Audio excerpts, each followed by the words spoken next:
दोस्तों नमस्कार। वैसे तो आप सभी को पता है कि महाभारत में एक से एक चरित्र वाले व्यक्तियों का वर्णन है और उन्हीं में से एक थे महारथी कर्ण। लेकिन ऐसा क्या हुआ कि महारथी कर्ण ने अपनी ही पत्नी को एक ब्राह्मण को दान कर दिया। आइए जानते हैं। लेकिन उससे पहले आप हमारे चैनल पर नए हैं तो वीडियो को लाइक एंड चैनल को सब्सक्राइब जरूर कर दीजिएगा। इस कहानी की शुरुआत कुछ इस प्रकार से होती है कि जब महारथी कर्ण हमेशा किसी न किसी व्यक्ति को दान अवश्य देते थे, जिस कारण वे महाभारत में दानवीरता और दानवीर के नाम से बहुत ज्यादा प्रसिद्ध थे। और इसी दानवीरता की प्रशंसा हमेशा भगवान कृष्ण किया करते थे।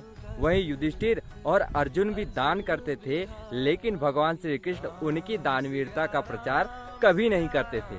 तब एक दिन अर्जुन भगवान श्री कृष्ण से पूछता है कि आप तो कभी मेरी दानवीरता की तारीफ नहीं करते, फिर कर्ण की क्यों करते हैं? तब भगवान श्री कृष्ण कहते हैं कि मैं समय आने पर तुम्हें इसका उत्तर अवश्य दूंगा। तब कुछ दिनों बाद एक ब्राह्मण अपनी पत्नी के दाह संस्कार के लिए चंदन की लकड़ी के लिए अर्जुन के पास जाता है और अर्जुन से कहता है कि हे राजन, मुझे अपनी पत्नी के दाह संस्कार के लिए चंदन की लकड़ी की आवश्यकता है। तब अर्जुन मंत्री से कहता है कि मंत्री, तुम जाओ और अपने राजकोष से चंदन की लकड़ी लेके आओ। तब राजकोष में और ना ही राज्य में चंदन की लकड़ी उपलब्ध नहीं रहती। तब अर्जुन ब्राह्मण से कहते हैं कि हे ब्राह्मण देव, मैं असमर्थ हूँ, मैं आपको चंदन की लकड़ी नहीं दे पाऊंगा, क्योंकि राजकोष में चंदन की लकड़ी और इस राज्य में तो है ही नहीं। तब वह ब्राह्मण अर्जुन से निराश होकर वापस जाने लगता है।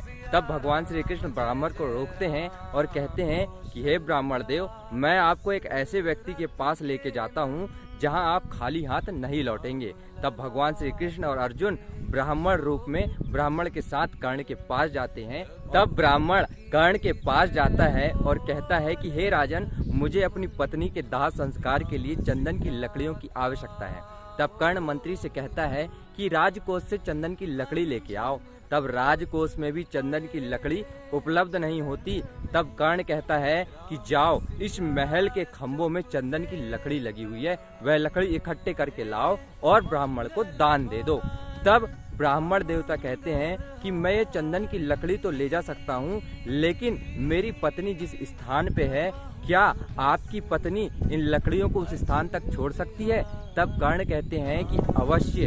तब कर्ण अपनी पत्नी से कहता है कि जाइए, इन लकड़ियों को ब्राह्मण के साथ उस स्थान पर छोड़ कर आइए जहाँ पर इनकी पत्नी का दाह संस्कार करना है। इस बात से तो आप समझ ही गए होंगे कि कर्ण ने किस प्रकार अपनी पत्नी को ब्राह्मण के साथ जाने दिया।